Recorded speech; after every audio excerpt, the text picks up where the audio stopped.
This video today is all about exercise, the basics of it, why we should exercise, how we can do it easily, build it into our lives, and have a better life. All right. I'm really pumped about this. I'm pumped up. This is an important one because too many people know they should do it, but they don't do it. And what we want, what's going to make it different here? We are not exercise or weightlifting or fitness gurus. Nope. We know a lot more than the average person. Oh, yeah. But really what we want to do is just layer on some ideas for you to understand that you can get good results without having a massive change to your life. Yeah, no health club membership. Time commitments. Yeah, we're not saying you got to go join the local gym and go there every day after work and delay putting your kids to bed because you're too busy pumping iron and running on treadmills. No. All right. So why do we exercise? Well, one of the things is you'll feel good about yourself. It's going to build your self-esteem. It gives you a sense of accomplishment, but you will physically feel better too. Like I'm pretty fit for a guy who's pushing 72. Well, actually very fit for it, as my family doctor said.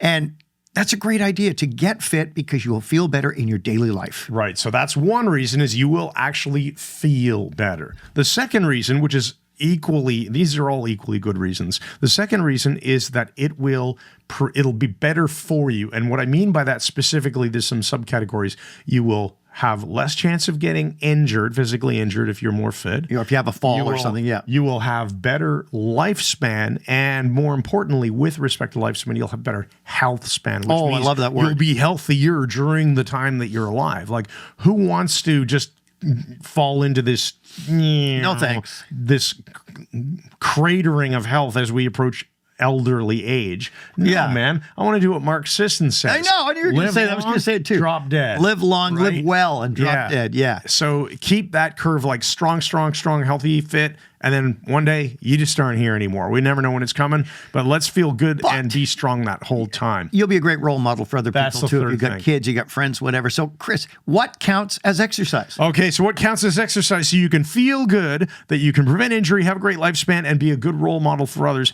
We're really going to look at, we put four things down here. Okay, let's just list them and then we'll speak about them. Let's do it. So the first one was strength training. And some muscles might be the most intimidating.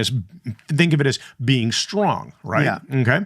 The second will be mobility, which includes flexibility. Sure. So can you put your hands and touch your fingers behind your back? Can you check your blind spot when you're driving? Yeah. This stuff that we won't even say it now, but when you see certain older politicians walking around, they don't look like. Okay, I think I know who you're talking about. Yeah. Let it go. Okay, so you want to be able to move your body, not just be strong, but be able to do things that most people as they get older can't do. Sit down well, stand up well, pick up the water bottle, feel good.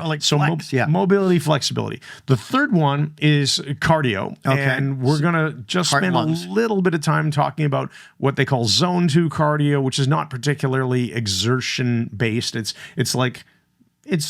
moderate exercise. And it's always cardiopulmonary. That's why I said lungs too. So it's your whole cardiopulmonary, your heart, your lungs, the whole system. Exactly. And then the fourth one, so we've got strength training, mobility and flexibility, cardio. And then the fourth one is the one we want you to actually get a lot of, and that is recreational or leisure activities. That's it. Then it's not a job. Because those are the fun things, right? Yeah. Like my wife, she plays pickleball 5 times a week, and I mean 2 to 3 hours. Of course, they're stopping and starting as other people come on the court. She's got amazing cardio now for 68 years old, and it's from pickleball. So she has a great time, sees her friends, doesn't think of it as exercise. And this one, that category is a really nice one to think about when it comes to the idea of, well, what is the best exercise for you?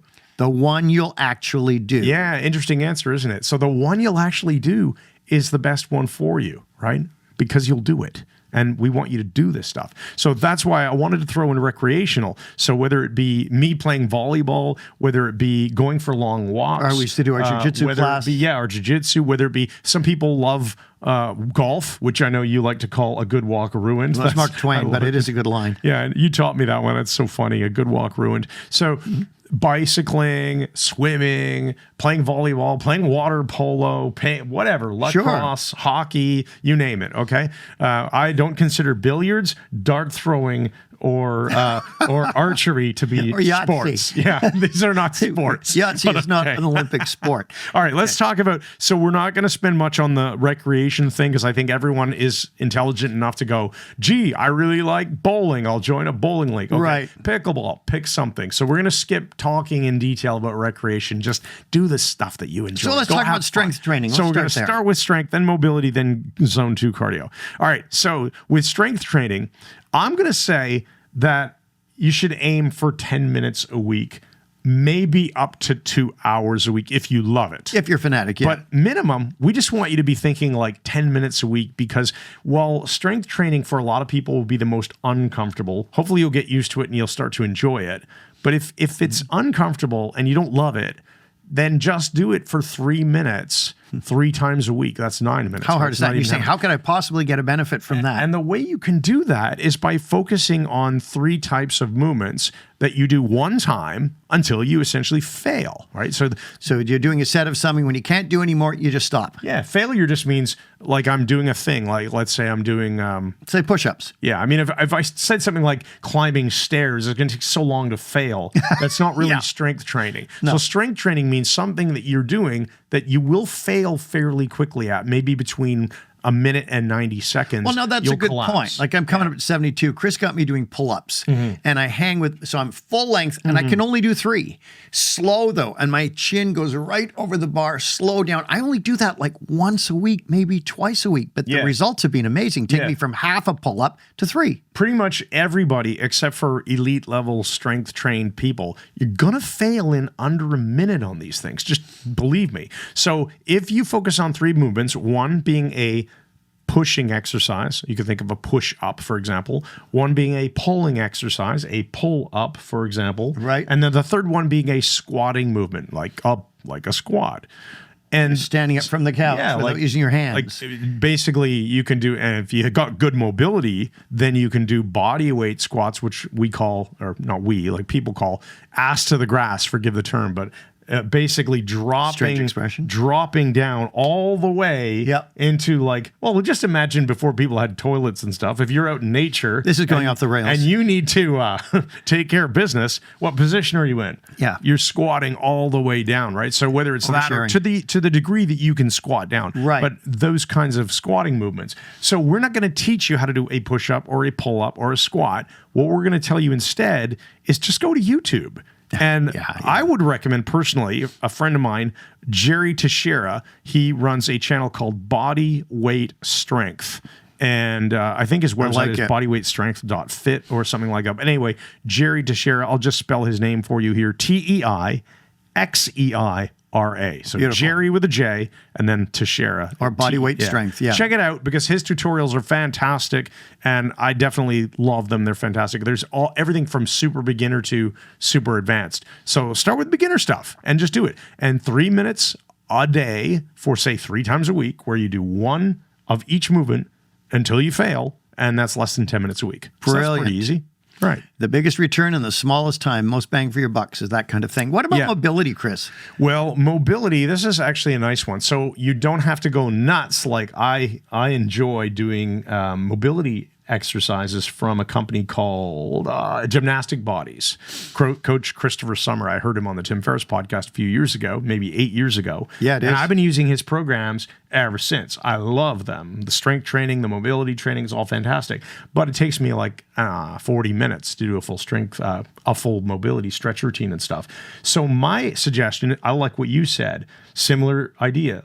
Go to YouTube, find a well-respected yoga channel of some sort, learn a few simple stretches, and then when can we do these if we don't want to? In your spare time, like I'll be waiting for tea to brew in the kitchen because I'm a Brit. Yeah, I got 4 minutes, and I'll do stretches in the kitchen. Yeah, or push-ups on the counter. Exactly. So see if you can at least start and enjoy the process by adding in some limbering up stretching movements while you're just waiting for things. You could be waiting for your coffee or your tea to brew. You could be in the middle of watching that Netflix show. So get on the ground and do some hamstring stretches or whatever. And you said about yoga. And also, if you go on YouTube, you can find great videos put out by chiropractors to show you how to stretch effectively and without injuring yourself. And these guys know their stuff. Yeah, and if you enjoy it enough that you want to turn it into an extra thing you do in your life, great. But otherwise, just cram it into things you're already doing. If you're listening to music and just chilling, do some stretching. How hard is that? Yeah, do it when you're already waiting for other things. Like maybe, like you said, not in line at the bank.